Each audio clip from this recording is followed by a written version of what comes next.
So data types are another token that we have in Python, and they basically represent the type of data that is present inside a variable.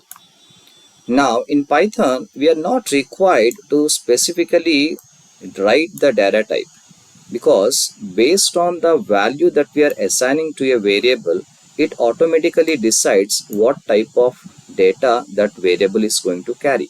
That's the reason why we generally say that Python is a dynamically typed language.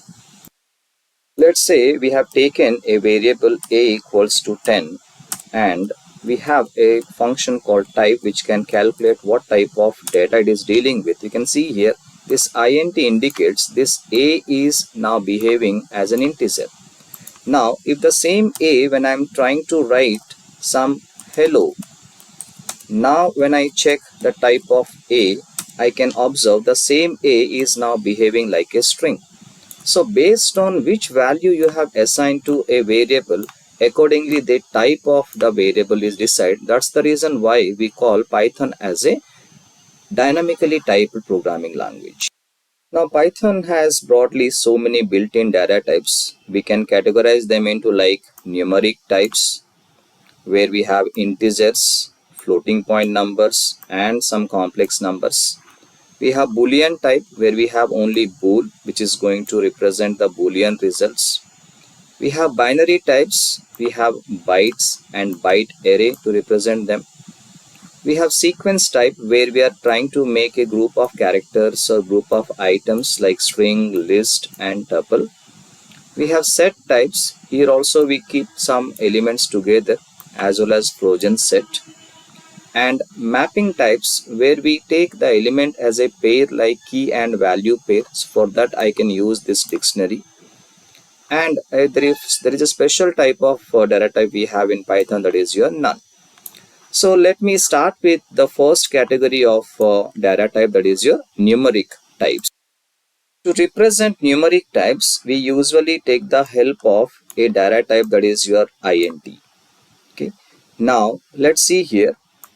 We have taken num equal to 100, and when I'm verifying the type of num, we are getting this class as int, which means this is an integer type of variable. So we are using this int type to represent whole numbers, which are nothing but called your integral values. Now a number or integer can be specified in either of this following format. Maybe in decimal format, which is the default format, binary form, your octal form, and hexadecimal form. So all these formats are different in terms of the base or the radix. I mean which particular digits are allowed to form that particular category of number. That is what different between all these or among these four data types. Now in decimal form, we have the base 10, which means we can use the digits from 0 to 9, and we can form any number of our choice. Now coming to your binary form, where the base is 2, we are allowed to use only two digits, that is 0 and 1. For example, whenever you represent the binary form or the value in binary format, you are supposed to start with 0 followed by a capital B or small b followed by the binary number. You can see here I am going through this 0 and b, which itself indicates that we are dealing with a binary format of a number, and the remaining digits whatever we have, when we convert this 1111 into your decimal format, they are representing 15. Similarly, when there is an octal form representation, the base is 8, and every octal number, the digits that are allowed are 0 to 7.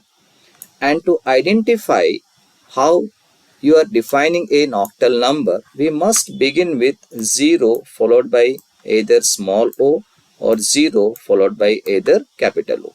So this is an identification that yes, we are about to define an integer in octal form. Now this 1, 2, 3, which is actually in decimal format, the value representation is 83.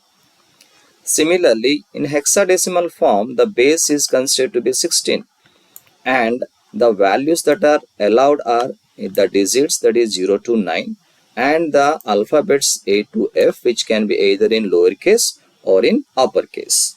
Now here, how do we recognize the hexadecimal form?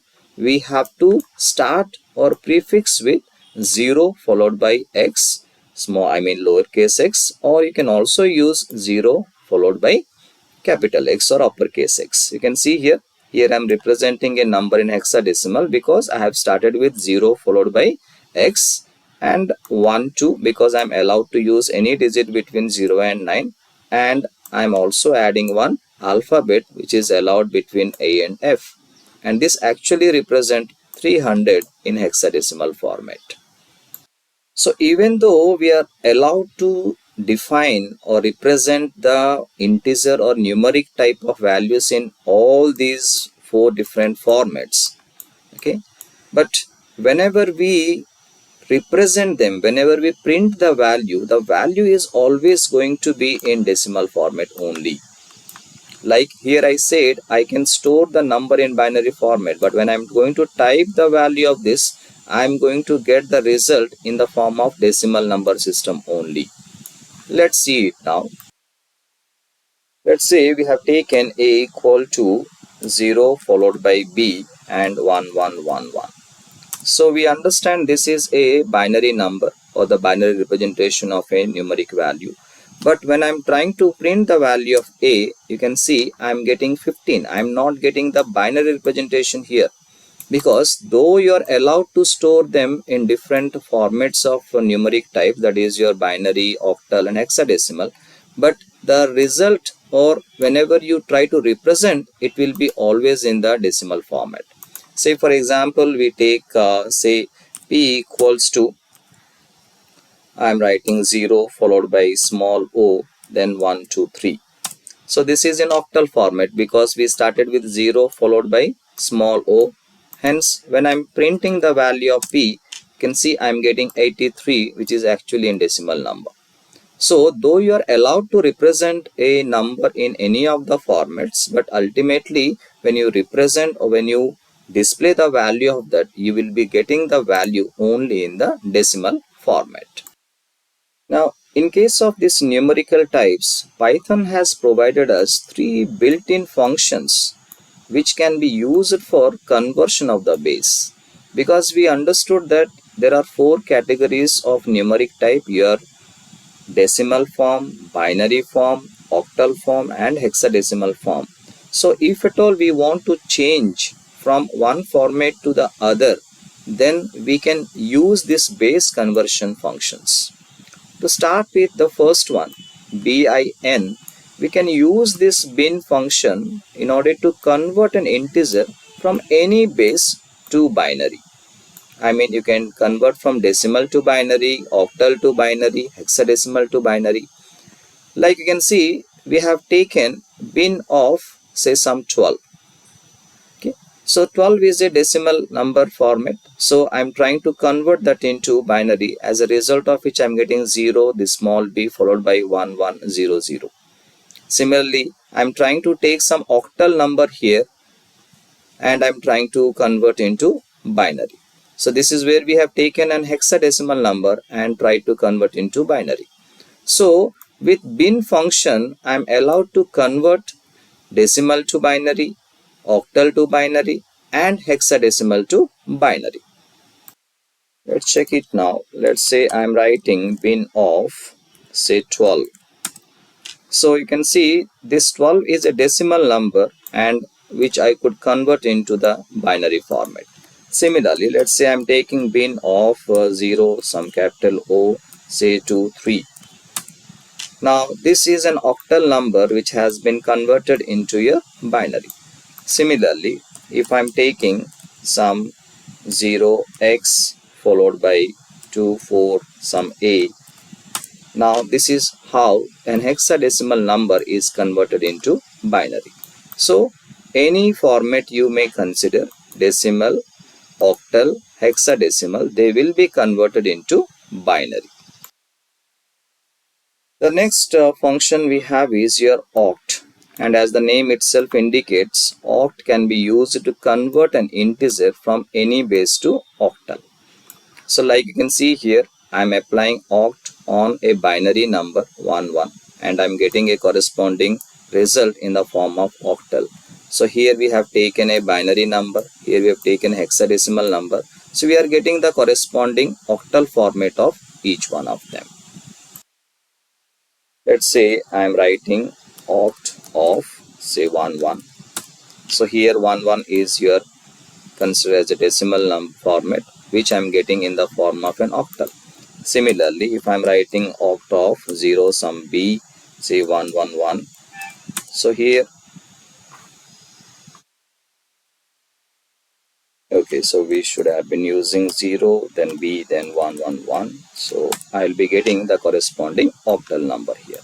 So like that, we can take up any of the decimal, binary, or you can take some octal number so that it can convert into your octal format. So similarly, we have hex function, which is going to convert your integer form into hexadecimal format. So here I have taken maybe a decimal number to convert into hexadecimal. This is a binary number convert into hexadecimal, and this is an octal number convert into hexadecimal format. So in the next category of numeric types, we have float type. So float data type usually represent the floating point values. Like you can see, this fnum equal to 1.34. So here I can take, this is an integer part and where this is the fraction part of it. So when I'm going to check the type of f, you can see we are getting the float type. So we can also represent this float type of values in another format that is called your exponential form. What is the advantage of representing a floating point value in exponential form is we can represent large values by using very small memory. You can observe here I am writing 1.2 E3. So this E is nothing but my exponential. You're also allowed to use capital OE here. Now this 1.2 E3 is actually representing a floating point number that is 1200.0. Similarly, when I'm going for some 2.4 EF, so actually I'm representing 24 4 zeros followed by 0.0. So the very short format we are able to use because this is going to use very less memory. But in terms of the value we can find, it is a huge value. So how these calculations are being done? A shortcut we can say, like you can observe here when I'm writing 1.2 E3. Okay, so after E, what number, what digit I'm putting here, okay, including this fraction, I mean this 1 is of course here, right? Now 2 followed by E3 means including 2, there are other 2 zeros, I mean including 2, there will be 3 digits here. So you can see here 2 and followed by 2 digits. So total how many we have? 3. That's what we have written here. If I see into this 2.4 E5, so 2 is of course there. Now 4 including 4, how many has to be there? 5. So 4, 1, 2, 3, 4, 5. So that's how we can construct or we can find out the representation of an exponential form. Let's say we have taken some fnum equal to 1.56. So when I check the type of fnum, I can see this is float. Now when I'm using exponential form, like we said 1.2 E3. So when I print the value of f, we can observe we are getting 1200 4.0. I can also make use of capital E. So 1.4 capital E, say some 3. So what value I'm going to get here? Including this 4 digits, I mean 3 digits. So that is I'm going to get, when I print f, I'm going to get 1400.0. So either small e or capital E, both you can use to represent the float point in exponential form so that you are able to save a lot of memory in terms of the representation. So one thing we have to note here is we can represent the int values in decimal, binary, octal and hexadecimal. That is what we have seen earlier. But while representing a float point values, we are allowed to use only the decimal format. We cannot represent a float point value in terms of binary, octal or hexadecimal form. So the third type of numeric data type we have is complex. Usually complex numbers are in the form of a plus bi, where a is considered to be the real part and b is considered as the imaginary part. And this real part and imaginary part, we can take any either integer format or we can also print in floating point value. For example, if you can see here, we have taken this real part as integer and the imaginary part as your integer. So when I'm printing this C1, you can see we are getting this integer, there is real part, this is your imaginary part followed by a j. Okay. And when I'm checking the class or the category of data type, I can see we are getting complex here. In the second example, we can observe we have taken the real part as integer, whereas the imaginary part we have considered as your floating type. In the third one, we have taken both the real part and imaginary part as your floating point number. So we are allowed to use either of the integer or floating point values for your real part as well as your imaginary part. So I'm writing C1 equal to say 3 plus 5j. So when I'm checking the type, first of all, I can get the type as complex type. And when I'm printing the value of this, I'm getting 3 plus 5z. So if I'm taking C2 equal to say 7 plus 4.5j, so this is going to be integer part, real part is an integer, whereas the imaginary part has taken in float. So we are allowed to take, suppose I am going for 1.2 plus 6.7j. So here both of them are your floating point. So either you can take the real part integer or your float. Very likely you can also take the imaginary part in integer as well as your float type of value. So now as you understand, the integer format can be decimal, octal, binary, hexadecimal. But here we have a restriction, like the real part you are allowed to take any of the format. In decimal, in octal, binary or hexadecimal. But whereas the imaginary part you are not allowed to use any of this format except your decimal format. See, when I'm taking this C1, so the real part is in binary format, whereas the imaginary part is in decimal format. So this will be absolutely fine. But if at all I am trying to take the imaginary part in binary format or maybe octal, maybe hexadecimal, this will not be considered correctly. So it will be invalid if I am taking the imaginary part either of this format except the decimal. So only decimal format is allowed for your imaginary part, whereas your real part can be either integer, decimal format, octal format, binary format or hexadecimal format. Let's say we are taking some a equal to 0b11 plus say some 6j. So this is absolutely fine. Now when I represent the value of this a, I am getting 3, which is actually the decimal representation of this binary value, and this is alright because I have taken a decimal number. Now let's say we are going to take c1 equal to 0 some x, say some 1 2 some a plus say some 7j.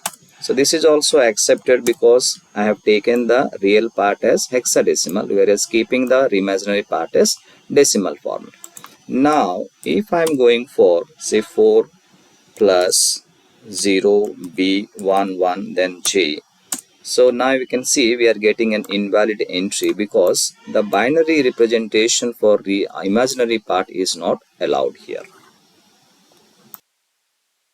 So in order to find out what is the real part and what is the imaginary part we have for a particular complex number, we have two inbuilt attributes that is called real and image.